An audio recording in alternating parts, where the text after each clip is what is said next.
Hi there, so I'm delighted to welcome to the show today Nigel T. Best. So he's an internet marketer and his website is nigeltbest.com. Don't forget the T or you might end up with another site which is all to do with a furniture maker in the USA.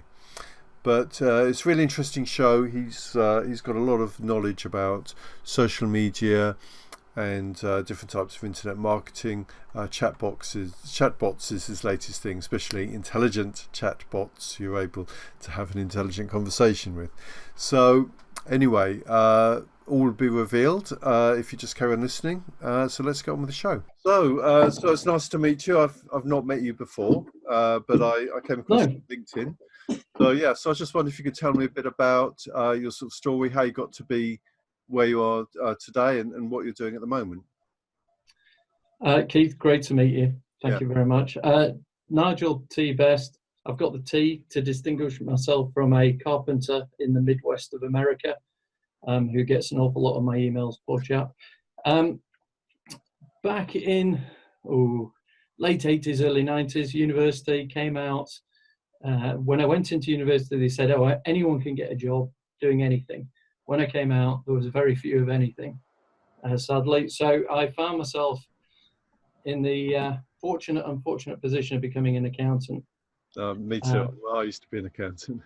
I saw that, yes. It's an interesting one. It was basically the only thing giving a job at the time in the early 90s. It wasn't quite me because I was more fascinated with finding out what a business did, what the directors wanted to understand about their markets and how they went about trying to create and sell their product. So I was fascinated in that, less interested in ticking off invoices to see that they had a date on them. So I wasn't the greatest of auditing accountants by any means. Went through various jobs for various companies. One was part of General Motors, that was interesting. Another was the world's largest doctor and dentist indemnifier, so Medical Protection Society. I was the management accountant there for many years. And then I was given the chance to work in kind of the family business, which was care related, domiciliary care and care homes.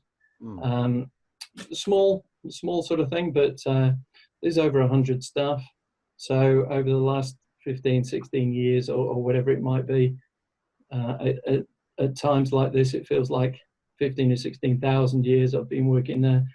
But it's taught me a lot about running a business and the ins and outs of employing people, working with the government, public sector, local authorities.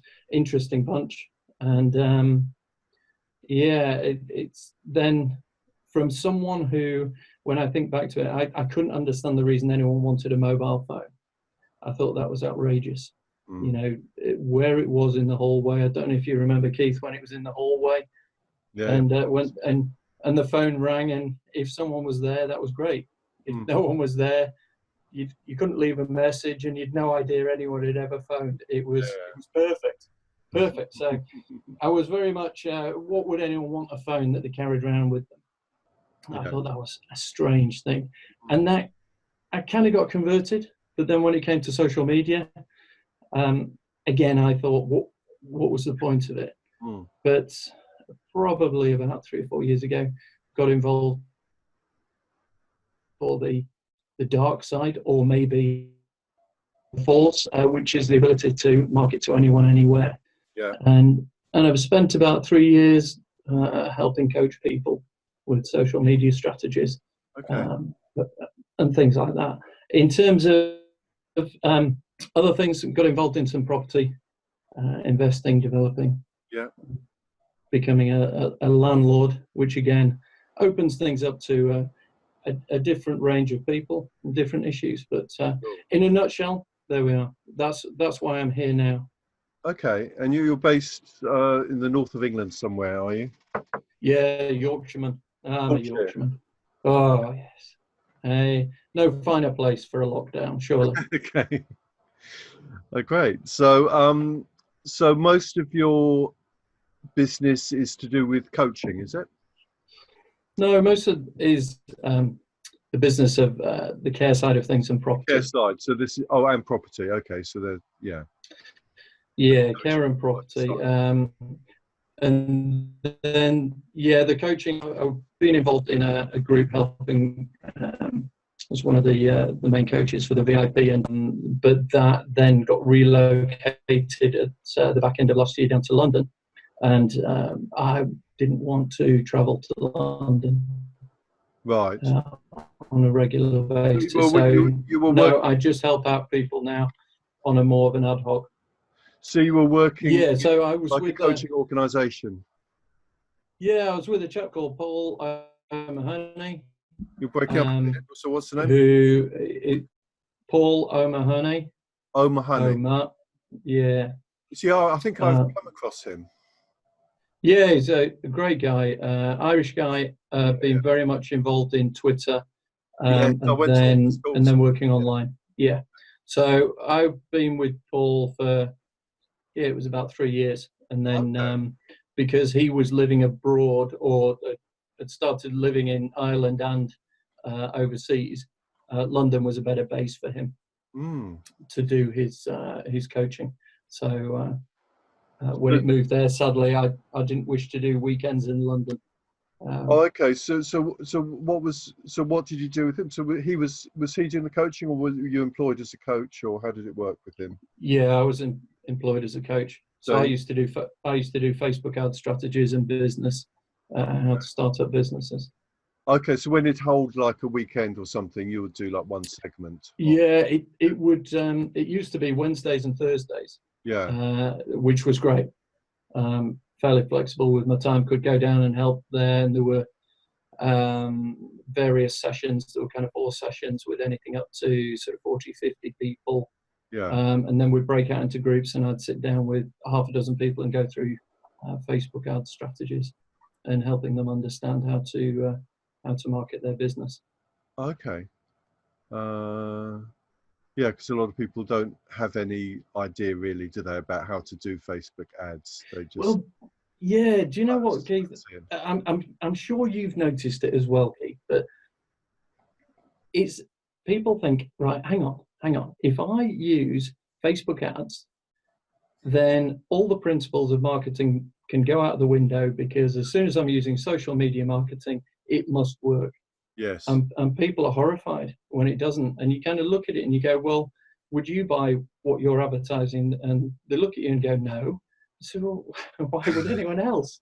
Mm, So it was always amazing, yeah. seeing people sort of think that they don't need to understand the basics of business and making the offer, and Yes. how you would lead someone logically through some various steps in order to get the sale. So Sure. a lot of the things were, I'm sure you find a basic business element. Yeah. The tech is a neat way of doing it, but you've still got to understand the fundamentals. Of course. Yeah. And being an accountant, Yes. oh, I bet nothing gets past your eyes, does it? Well, unfortunately, well, the accountancy training I had, I mean, probably like yours, it was all about bean counting and adding numbers up and so on. It wasn't really about how to There's a make lot of money. beans need counting, though. Yeah, There's a there lot of is. beans out there. Yes, and it's all about being very risk averse, not about creating wealth and that sort of thing. It's a strange one, isn't it? Yeah. To my mind, I could understand the risk of a business better if I understood what market they were in, who Yeah. the competitors were, what the struggles and the troubles might be for particular products, be it suppliers, end line, whatever it is. If I understood that, I felt I understood the risk to the business far more Yeah. Yeah. than if I went through 500 fixed asset pieces of paper and tick them off. Sure. It seems strange, but there we go. That's and I mean, we can all look at it, and accounting and auditing. Yeah. Nothing gets past those. Oh no, hang on. No, there are a few scandals, aren't A there, with lot gets auditing? past Yeah. them. So yeah, exactly. Um, and I think sometimes maybe they've got the focus a little bit off, but who knows? It's a long time since I did it, Yeah. and fortunately, I don't think there's any need for me to go back. Yeah, well, that's great because, yeah, I mean, being able to work from home, I suppose, is also really, really good. Do you work from home? Yeah, I've got loads of desks all over the Loads of place desks. at home in various buildings, all sorts. Yeah. This is your pod. This is your broadcasting room, I take it. Yes. Okay. Yeah, it is. Yeah, my little bunko booth, as Paul Daniels used to say. Okay.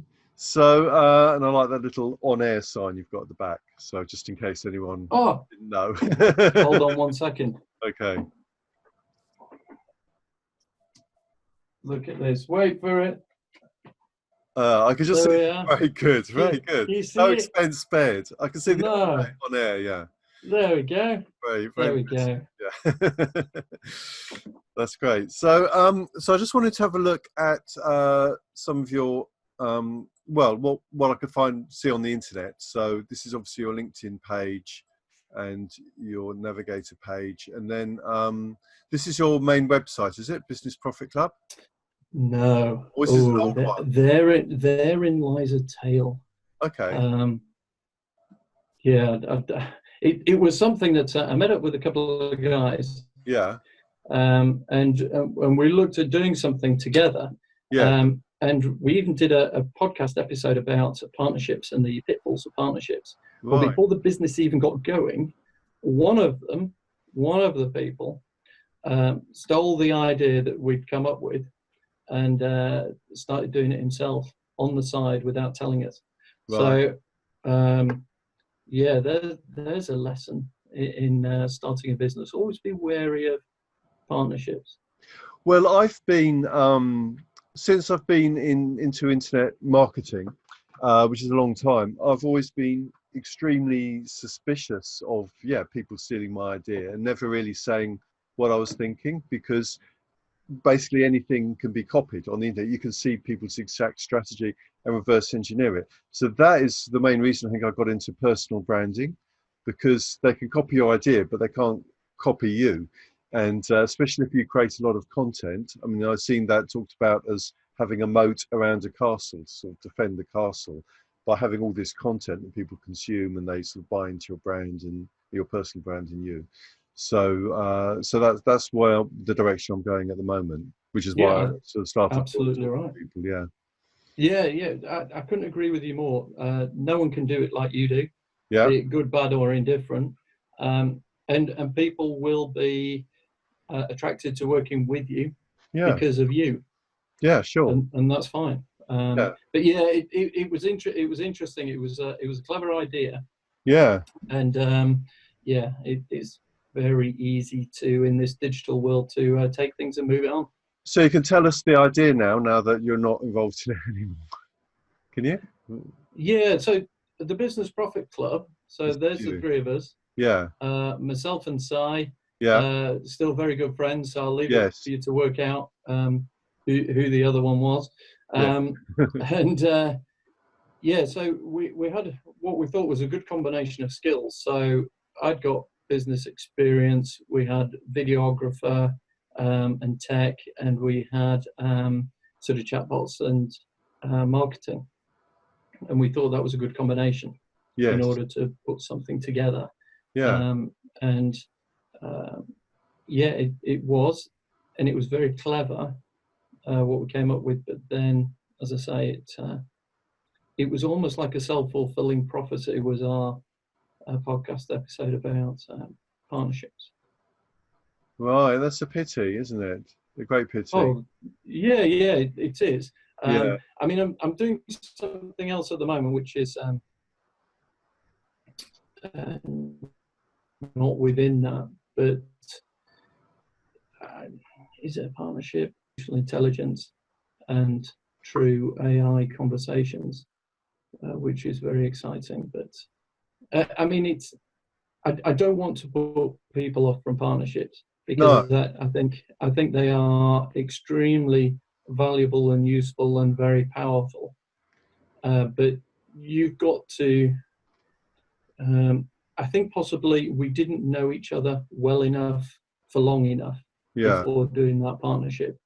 And I think once you see someone for a while and how they operate, I know the phrase is how you do anything is how you do everything. And there's an element of that. And I think if we'd been around each other a little bit longer and seen how things worked out, you'd probably have thought, maybe not. But in this digital age, you've almost got to strike while the iron's hot. And sometimes those windows of, to get in and start something and get doing it are very, very short. They're small, aren't they? Yeah, so you've got to make the leap. I mean, the beauty of it is there was no capital involved. Yeah. So there was no money in there. There was no difficulty in it ending. Yes. Which was good. So it was almost like the breakup with no kids. Yeah. I mean, I find, well, the idea is difficult because the idea of working with someone in a partnership, because I've worked for so many years on my own, making all the decisions, doing, oh, that's a good idea, let's do that. And having someone else there to say, oh, no, I don't want to do that. It's sort of a bit like being married, I suppose, isn't it? It's like... hang on, let me just check if my wife can hear me at the moment. I think we're all right, yeah. Very much like marriage. Well, it's a Brian Clough conversation. Yeah. You say what you think, your wife says what she thinks, and then we both agree the wife is right. That's right. You both compromise and do what she wants. Yeah, that's it. But I think, so with a partnership, obviously, I think it could be frustrating unless if you've both got your own areas of responsibility, like you do the Facebook ads or something, or someone else does the, creative side of things, then it's a bit simpler. But you've got to be in tune with each other. But one thing I have found really valuable is because a lot of the time I've worked alone, and I haven't sort of said what I'm doing to people very much because I don't want them to copy my idea and compete with me. But I remember for many years I did have a friend, and we just used to just really talk openly about what we were doing, and I just found that extremely valuable because to get his perspective on things, because it's sometimes the same as mine, sometimes a bit different, and it opened up new ways of looking at things. So I think that's a really good thing to do if you can do it in a way that doesn't compromise your own business and allows people just to compete with you. But obviously, if there's a good friend, you can have an agreement where they'll do that area and you'll do this area, so you wouldn't compete. Yeah, and I think the hardest thing in that is valuing each other's contribution. Sure. So one of the things when the three of us got together, I said, hey, look, guys, this is how it is going to pan out. There will be times when you think that you're the only one doing any work and the other two are freeloading. And then there'll be times when the other two think we're the only one doing the work and he's freeloading. I said, you've got to understand that, and you've got to talk about it, and you've got to say, hey, look, you're going to have to do this because I know nothing about that. Yeah. When it comes to this, then I'll be burning the midnight oil. Yeah. So we were kind of really quite open about it, but it was weird because we started sort of saying, well, that's your bit, you haven't done anything. That's your bit, you haven't done anything. What's going on? And then all of a sudden, the partner of one of the guys saw something online as a Facebook ad. No, it was Facebook posts, and said, that looks remarkably like what you're meant to be doing together. Right. But the name seems to have changed by a few letters. Right. And then it all came out. And the reason that nothing had been done for us was because everything was being done for that particular person. Sure. Which was very strange because we were all in the same co-worker space. Yeah. So we were actually sitting down with each other every day. Yeah. And someone was actively working against the other two. So that. Yeah. It's a strange thing. But would it put me off? It would make me think twice, and it gives you lessons. But I don't think you should ever say never again. No, never say never. But I think what my strategy is, if at all possible, I would hire an outsourcer to do if there's something I couldn't do. to let them do it, and I would be in control of it. So I'll do that if it's all possible, and then have other people, friends or something, as sounding boards, things if I needed that. Yeah, I think that's very wise advice. So let's go back. So this is like an old, but you're still linking to that from your LinkedIn page, and you're still on the website, even though you're not to do with this anymore. Yeah, I don't know about you, but I find one of the hardest things is always keeping my social media profiles up to date. And just when you think you've nailed everything, oh yeah, something else changes. Oh yeah, no, and you're out. I mean, I've got loads of stuff on there. Things. Yeah, I really should log in right now and change some of those things. Although it doesn't look bad. It does look good. So yeah, I mean, there you go. It was very simple, and we had the skills and the knowledge to put something together. And again, I see the illuminated on-air sign there, which seems to be a bit of a recurring theme. Yeah, I thought that was a nice. This is a nice image. That one, nice. And you did image. 34 podcasts, did you? Yeah, we did. Yeah. It's a pity you can't still use those podcasts for like your new business that you're creating. Yes. So, yeah, I kind of morphed into the Best Business Show, and they will probably get redone, but some of them are tech or strategy specific. Okay. So they may well have not aged particularly accurately, but. Yeah, I mean, it was great fun. I just, the thing about podcasting is when you do it with someone else, it's great, and it seems really easy. Doing it on your own can be a bit stilted, and a bit of a talking head version. I mean, I do another one as well with a friend of mine called Ray McLennan, called How to Raise Money, because he's in property. He was also one of the social media coaches, and he is involved in helping people raise finance. So we're up to about 70 odd episodes in that, I think. Really, that's quite. And we cover all sorts. How to set yourself up, family firms or family offices. All sorts of things. So that's called How to Raise Money, is it? How to Raise Money, yeah. With Nigel Best.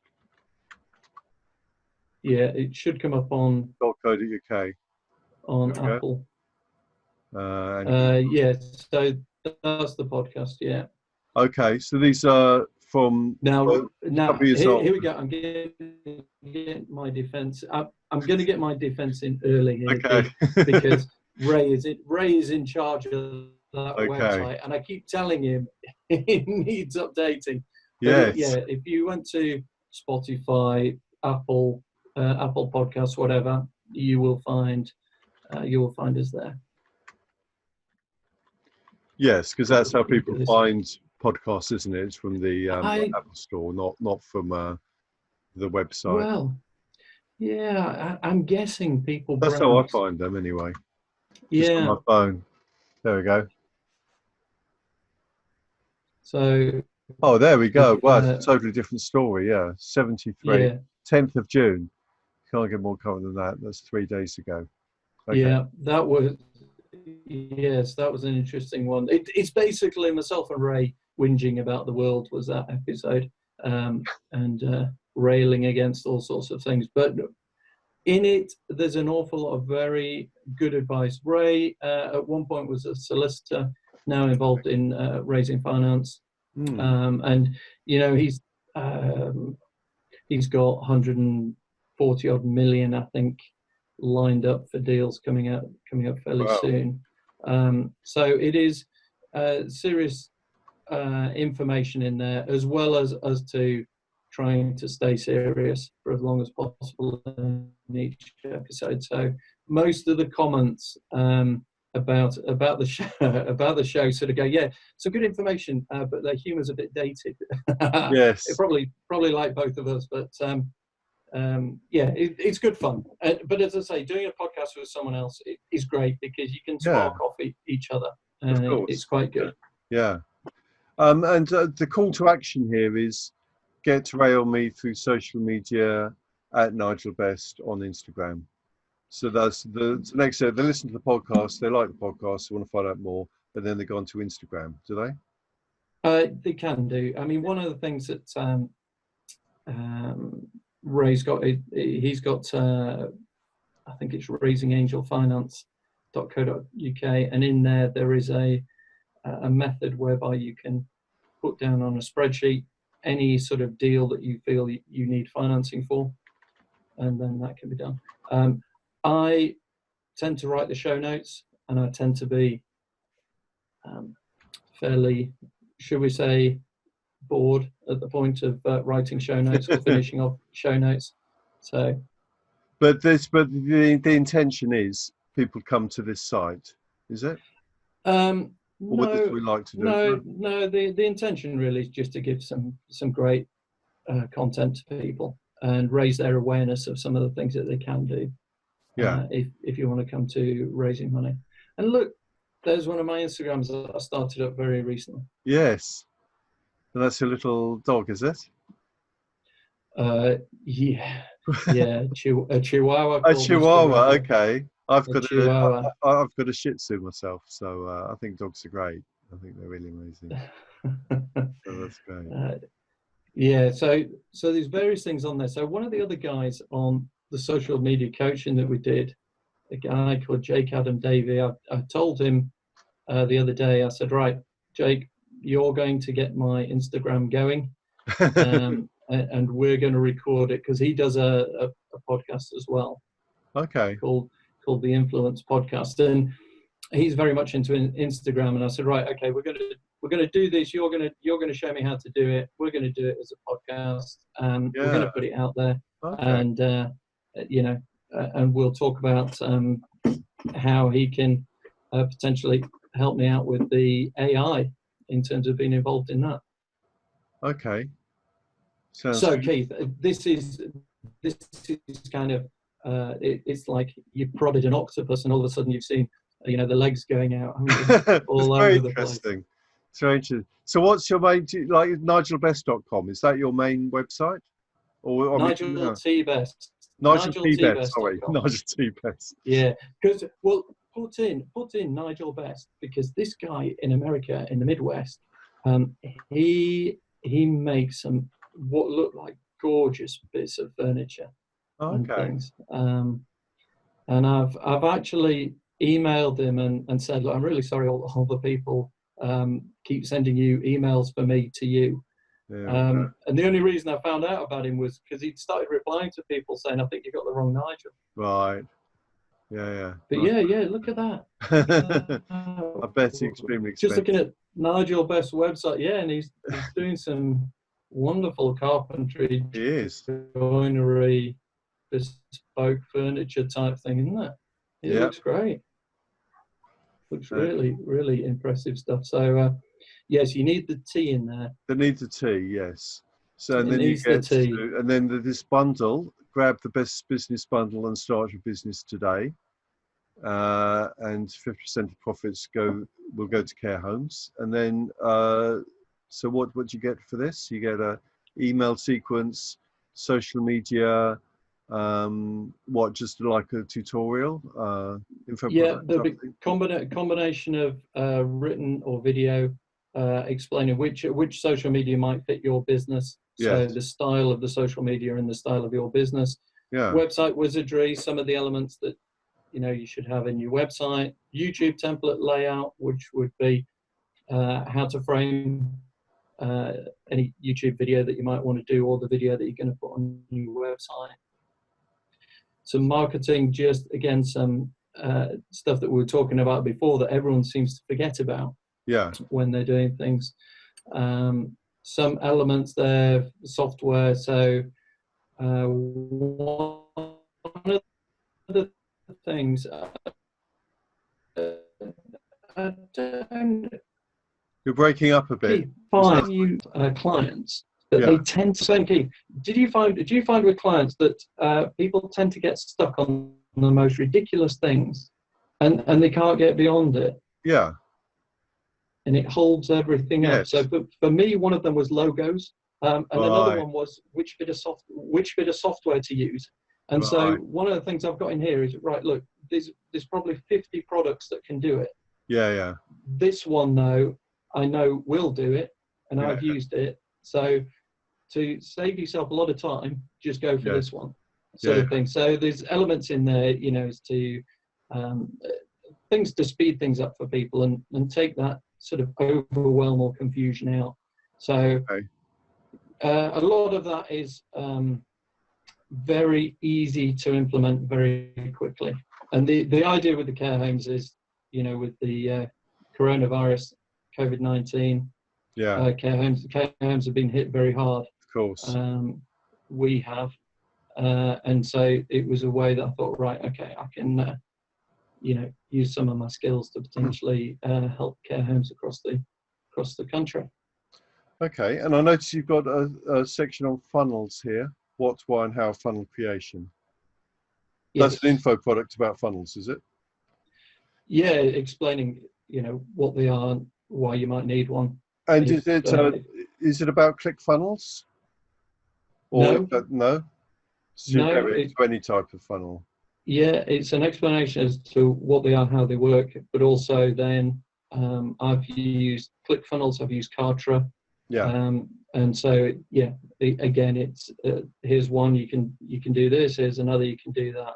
But it's fundamentally, I found that people used to struggle with, they'd all heard about sales funnels, but they didn't understand the process. And so they would often get it almost the wrong way around, where they would offer out their personal time for free. And then try and get the people to spend thousands to buy something that should have been free, and it should have been the other way around, sort of thing. So there's an element of explaining that. Yeah. Okay.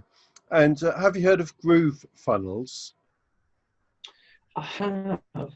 You have?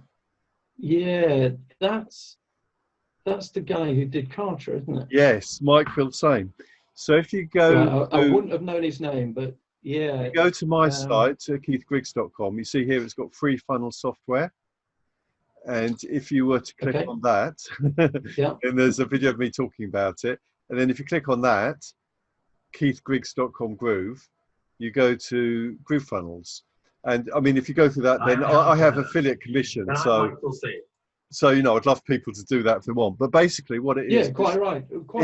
Affiliates, Keith, before you move on, affiliates, people need to get their head around affiliates. Affiliates is not a dirty word. Imagine, I always think of a Tesco's, a supermarket. It's an enormous big box. And all Tesco's do, they're an affiliate for Heinz or Kraft or whoever, the Hovis, you know, for all those things. And no one thinks, oh, I don't like the sound of that. But for some reason in the digital world, people feel nervous about affiliates. But affiliates is, you know, the price doesn't change to me. Exactly, yeah.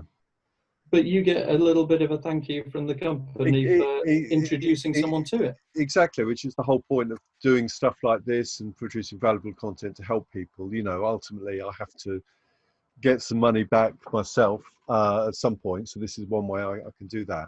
But this is, I think this is, I've signed up for it, and I also signed up for the pro version, because the good thing about it, because it's by the same guy who's behind Kartra, which is like one of the top 2 funnel softwares in the world, that ClickFunnels. And the idea is for it to be, you know, if you have all the modules, for it to be as good or better than ClickFunnels, but you can get the basic version, unlimited funnels for free for life if you sign up now. So I think it's a no-brainer, because you don't need a credit card. Absolutely. So, and with the basic version, you can create funnels, create unlimited funnels, unlimited products, and also you can create an affiliate system. And also, because ClickFunnels for unlimited funnels is $299 or $297 a month, I think. So with this one, it's because it's still in the Kickstarter phase, you can sign up for life for about $1,400.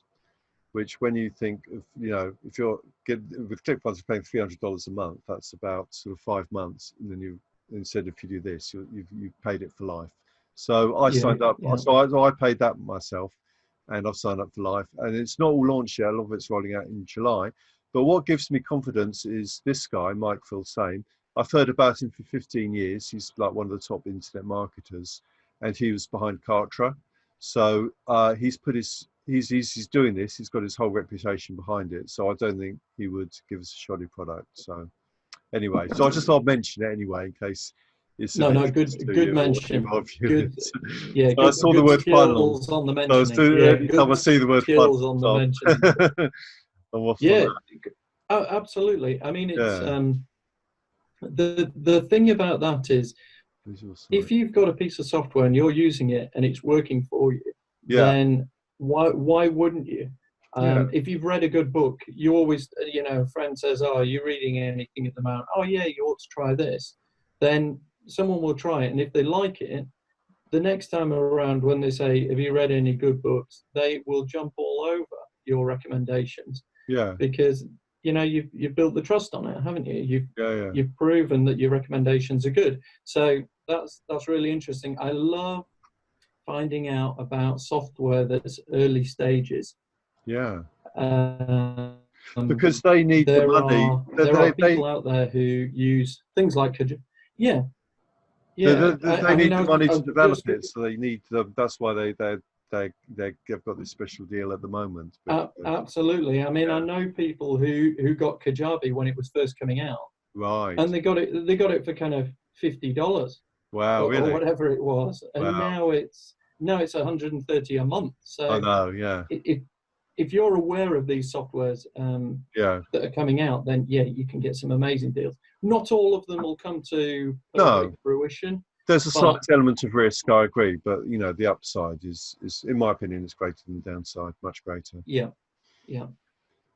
So this is your main site. If someone said, "Well, if I want to find out more about you, where should I go?" then it'd be to come to this site, is it? NigelTbest.com. And the T does not stand for the. Just in case people thought I was getting way too big for my boots. Right. Okay. So grab the best business bundle now, and this is your sort of primary offer, the one we were just talking about. You do have other, and there it goes into invanto.com checkout. So it goes straight into a checkout page. Yeah. What I've done is I've put it inside Invanto as a membership site. So all the products are there. I'm adding to them all the time because it's been a fairly recent thing that I've put up. So I've said, right, okay, here's my commitment. Everything's going to be in there, and I'll support all of that, lifetime access.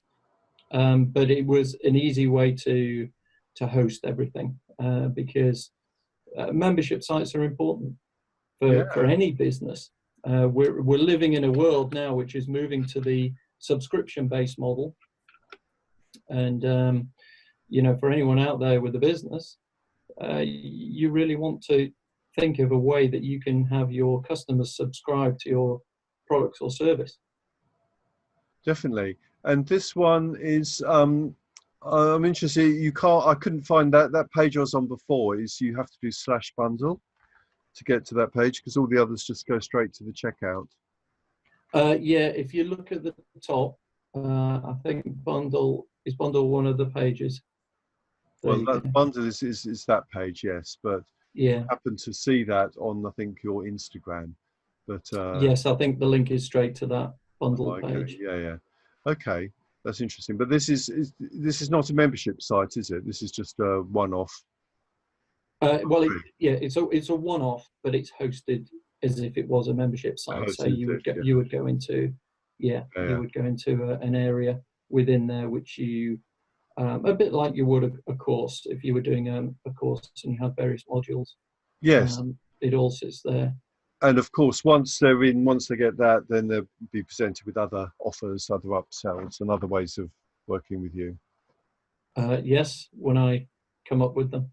Are you having okay? So later.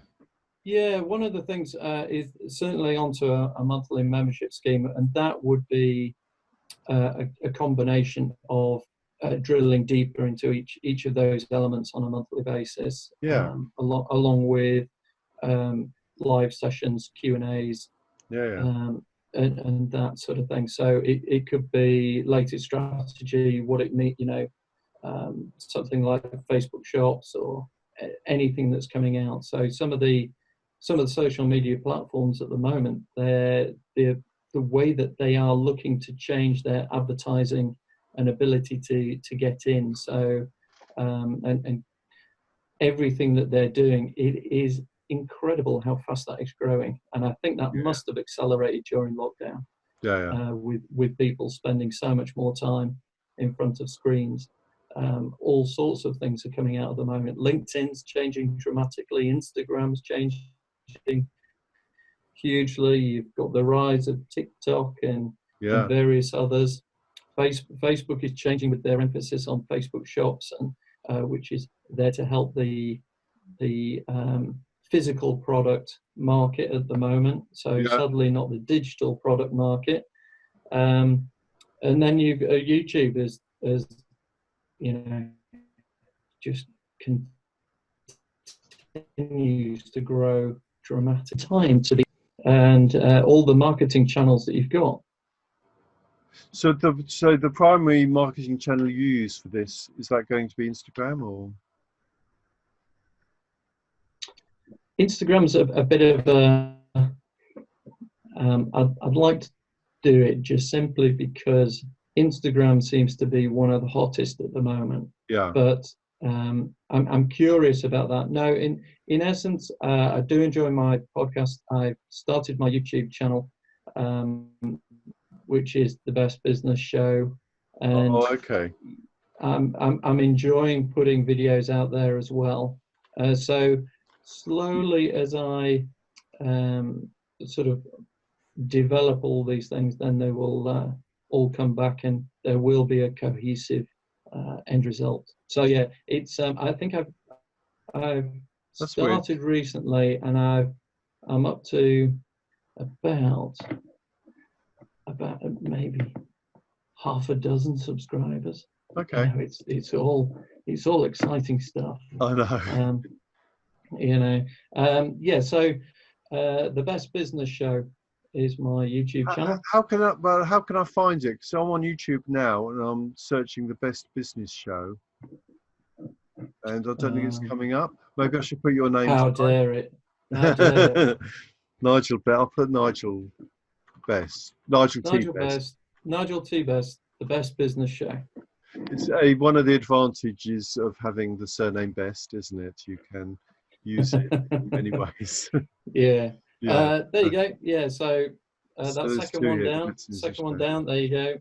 Oh, is that a subscribe button? Yes, I'll tell you what. I'll subscribe. There you go. There you go. And then you ding that dong or whatever it is, don't you, to get the notification? Yeah, there you go. All person. Okay, there you go. Oh, look at that. Oh, may the Lord bless you. That's right. So you've got 6 videos up. There's more, but I think more on the videos. Okay, there you go. Oh yeah, you've got a lot more. Yeah. Okay. And do you do these designs yourself, or do you pay someone to do them for you? What do you think? I don't know. No, I did them myself. Oh, okay. And I mean, I like the way they grab. You can't ignore them, can you? They're like really, sort of in your face. So, which is what you do when there's a whole load of thumbnails. You need. It's interesting. It's a bit of an experiment, because I wondered if they talk about the thumbnail being the thumb scrolling stopper. But I find that the actual topic, doing the research first, finding out what traffic goes to what headline, is better than the thumbnail.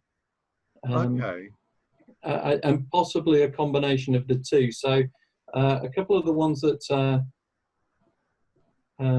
probably my more viewed ones. There was a Facebook Messenger chatbot update when they. Well, I can sort by most popular. Yeah. So you'll find a Facebook Messenger update. Because that's on your Yeah, homepage of your website, isn't it? yeah. Yeah. And the reason I've got involved in the AI is because that will just knock chatbots out of the water. Of It'll kill course. it dead. Yeah, It'll yeah, kill it dead. yeah, It's just incredible. Where Messenger is, it's kind of hard coding yeah. almost, and then that becomes quite brittle, and it's very difficult. The AI would do it on a conversational basis, and you don't need to actually program any questions or answers. It will work it out So something like from whatever. Siri, you could have an almost intelligent conversation with it. Yeah, absolutely. But obviously, So surely you can't, to develop the AI for a chatbot, you know, costs millions probably. I mean, so you have to sort of buy it into this or use another service to. yeah, it's something that I'm working with the owner and creator of it. Okay. So he's already using it at the corporate level, and I'm looking to bring that to help smaller businesses access kind of big business AI, so that they can get the benefits of it at a, you know, and help their business. So we've literally just started working with our first sector in the last week. So Okay. we are working with cleaning companies, because I'm good friends with a lady who has a cleaning company that she is beginning to franchise out, and also she is one of the creators. No, how would you?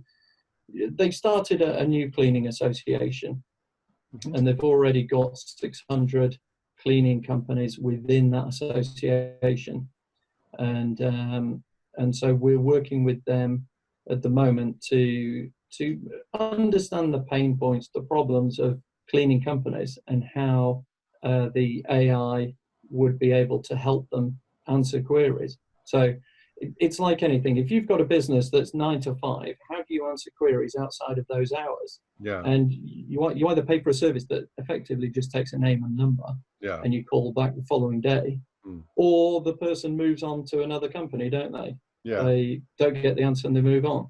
Yeah. Whereas this would be like employing a person who is always happy to answer any question 24/7, and it's looking at the typical questions that you get that would lead then to them booking a confirmation visit where they go out and just check the house is good to go, sort of thing, for the cleaning. Yeah. So it's fascinating stuff. So at the moment, it's being used in from councils through to cruise liner companies, which has been interesting, holiday companies, through to big corporate businesses where, if you can imagine call centers, they're looking at how this can be used to enhance call centers. Well, yes, because a lot of yeah, because obviously you would filter people through, wouldn't you, into different channels to get them to the, which is Yeah. to replace what a human would normally do on the phone. So I would say. Well, it gets rid of the tire. You know, you do the bit of Yeah. triaging. You get rid of the tire kickers. You Yeah. focus and prioritize people, because they're the ones that the employees love to talk to, Yeah. because they're the people that are really interested. Yeah. What makes a sort of answering a phone quite tedious is when you're only getting people having a go at you, or people who are wasting your time. You don't feel Yeah. like you get anywhere. So it's going to be a great way of helping people in those sort of roles feel far more fulfilled and excited, because you're dealing with the people who are going to be the customers, which is much more exciting than people who just want a bit of info and potentially wasting time. So yeah, we're looking at that at the moment. So I got involved with that through a friend that I've known from university, who's busy doing it on the corporate side. And I was talking about chatbots, and he was saying, we need to have a conversation, because I think this thing could get rid of those. And certainly they've had a conversation with a very famous sort of UK brand where they have a team of 16 people coding chatbots, and this replicated it within about 5 minutes. Really? So it's kind of, it makes you sit up and go, wow, there's some amazing stuff out there. There's some amazing tech out there, and I just love it. You know, when you keep doing exams and you're training as an accountant and you feel like you're on an exam treadmill. Yeah. When I qualified, I made a decision to say, right, I'm done with learning. Yeah. And I must admit, I gave up for a long time and didn't want to learn anything. And suddenly, for some reason, I got back into it. And when those doors are opened a little bit to you and you look inside, oh my goodness, you know, what a world there is out there. And it's absolutely fascinating. And this social media, the marketing, the distribution channels, you know, the fulfillment centers and how things get moved around, the logistics, the digital world, and then the AI and the tech and everything. You just go, oh my goodness, this is incredible. Augmented reality, you know, this is you know, mind blowing. And you can have the attitude I had 20 years ago of, why do you need a mobile phone to, or you can say, oh my goodness, how do you make this work for people? How can I help people, you know, get them connected using this tech to help their business? It's I mean, I feel it the same way, because it's an incredible time we're living in now, and we've never lived. You know, if you look back into the history of our planet, there's always been inventions, but they're just becoming faster and faster. And you know, and especially with social media at the moment, this new opportunity it gives business, and I think lockdown has given everyone a push as well into like the virtual arena and using Zoom and remote conversations and so on. But with social media, the platforms have become so sophisticated now, and getting audiences and being able to target exact demographics.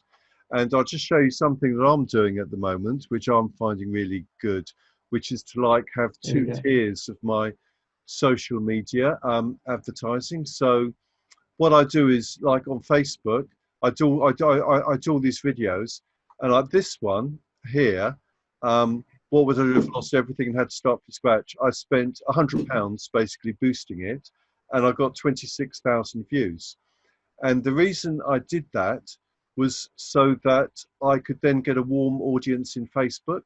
So now when I advertise in Facebook, I can advertise to people who've watched 25% of my videos, 50%, 95% of my videos, or through plays. So I remarket.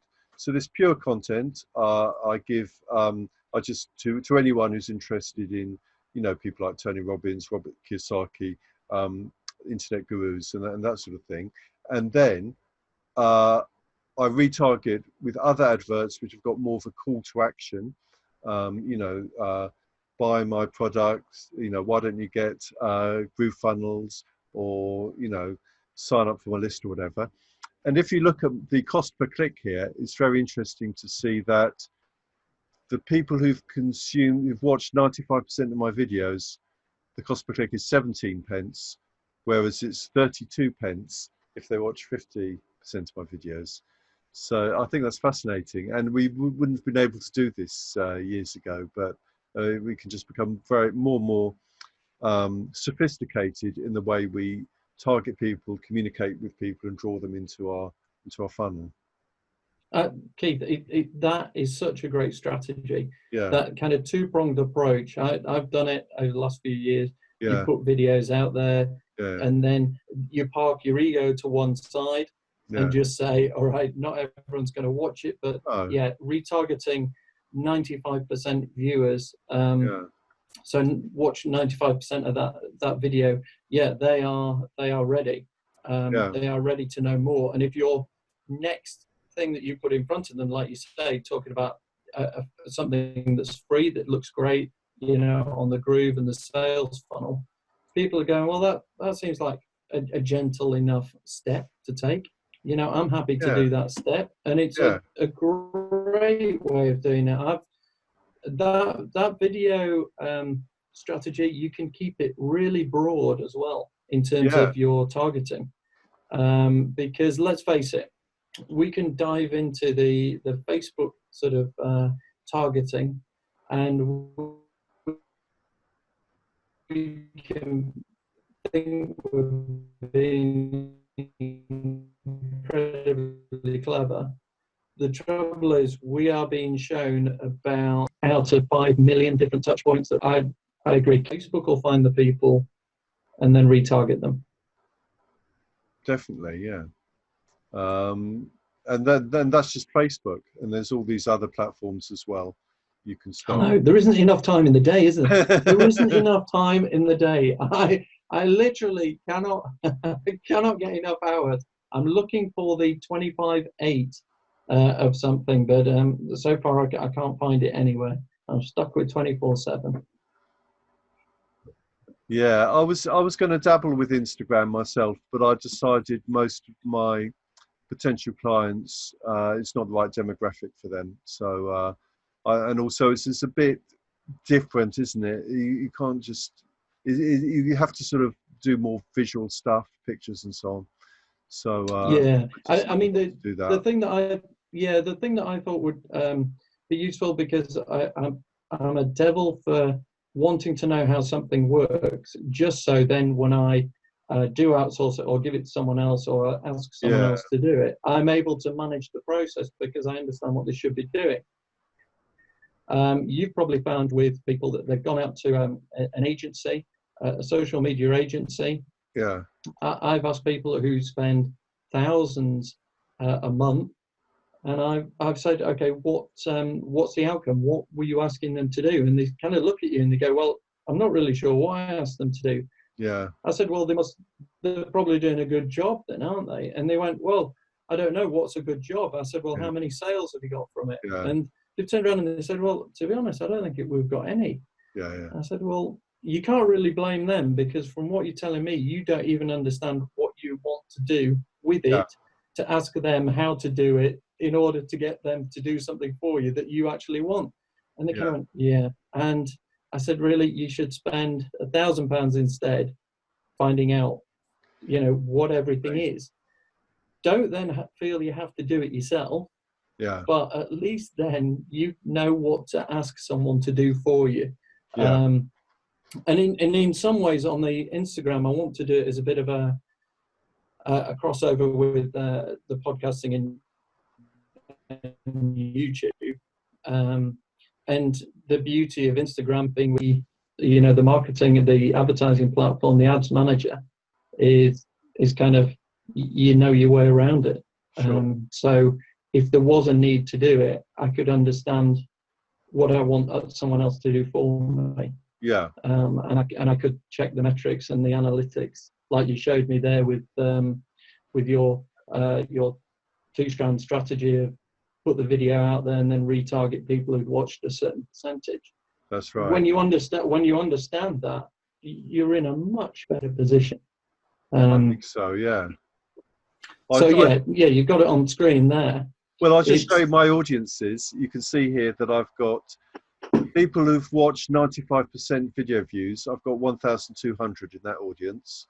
50% is 2,500. 25% is 4,200. Through plays, which is 15 seconds, is 17,000. Also, I've got people who've visited my website in the last 90 days. It's below 1,000, so I can retarget any with them. But I think the through plays, I mean, that's quite something to watch 15 seconds of a video, because I know if a video comes up on my Facebook stream, normally if I don't like it, it's off within about 2 or 3 seconds. So if I sit down for 15 seconds, that's already quite a commitment in this. Well, it is, because the average watch time is what, 5, 6, 7 seconds for any video. So to capture someone's attention, but how long was that video? They're all about 5 minutes long. So, I think so 25% would be like 1.25 minutes or something. So yeah, and one of the things that you can do, which is really clever is if you know You're breaking up a bit. You're frozen. whether that, keeps people watching a bit longer. Yeah. And also, if you put in your key content message in that first 55 seconds, Yes. then actually it's a bit like a movie trailer. Yeah. You give the funniest joke, the loudest explosion, the best car chase right there and then, don't you? Yeah. And people still like going to the movie. Yes. Because they've seen the bits. And if you front load your video, yes. you know that the vast majority of people are there. And if you've got the key message Yes. that occurs within the first 50%, Yes. you can then use the 50% marker Yes. to retarget. If you wait right till the end, Yes. obviously the views declines quite sharply. Yeah. But then people don't hang around. So if you front load it, you can then start retargeting people who've watched 25 or 50% because they've got the message. That's the right. other 50% was just getting, helping them get to know you a bit more. Yeah. So it's fascinating how you can use that to construct your next video and sort of break it down into the chunks. Hey, rabbit holes. Well, I'll tell you what. You can go down them all day long, can't you? What I found also really interesting is to just look at the. Oh no, you're frozen. Am I frozen now? Okay. I can see me, and I'm recording it, so I'm okay. But just looking at the views, you can see how Sorry, many. Keith, it just froze on me there. Sorry. Oh, that's okay. I can hear you, and I'm recording it, so okay. it's not a problem. Okay. But I'm just saying it's really useful to just see how many people actually watched your different videos, and I've found it gives you a lot of feedback about what sort of content to create. And also, I've been publishing this to LinkedIn, and you get a different audience there, and they're interested in different videos. But on LinkedIn, my top video was this one about expert secrets, and that had 2,000 views organic on LinkedIn, because I'm tapping into other people's audiences, because I'm talking about this book, Expert Secrets by Russell Brunson. Rich Dad Poor Dad was another one that got a lot of views. So the idea is to create content that taps into other audiences. People like Robert Kiyosaki, they like Russell Brunson, then they're likely to come across my video and then listen to what I've got to say as well. Yeah, I mean, the concept of newsjacking or author jacking or anything hot topic jacking, is very valid. Yeah. And you only need. I know it's a totally different thing, but the Black Lives Matter campaign at the moment, there's a lot of backlash because a lot of people feel that the companies are using it to get their corporate name out there, right? But maybe it's slightly insincere. Yeah. So you can see every company wants to be seen to be out there supporting it, but for some it comes across not so great. But why is it good? Because at the moment the Black Lives Matter hashtag is really trending, and you will get additional exposure. So just like, as you say, you mentioned a particular software person, Russell Brunson, or a famous book. It really helps. It really helps. It's a good tactic. All right. Well, it's been fascinating talking to you, but I think we've come up to the end of our hour. So although I could go on talking all day, I think I think for the sake of our audience, we'll sort of bring it to a close at some point. So hopefully we'll have another call at some point in the future. And I've certainly learned a lot from you. It's been really interesting seeing all your ideas. Well, Keith, thank you so much for inviting me. It's been wonderful. Thank you to all your listeners as well for putting up with me. Yes, I'd love to keep in touch. And whilst not quite a partnership, certainly be sounding boards. And what do you think of this? Yeah, great. That sounds amazing. And sharing ideas. It's the way of the future. Brilliant. So I hope you enjoyed the show.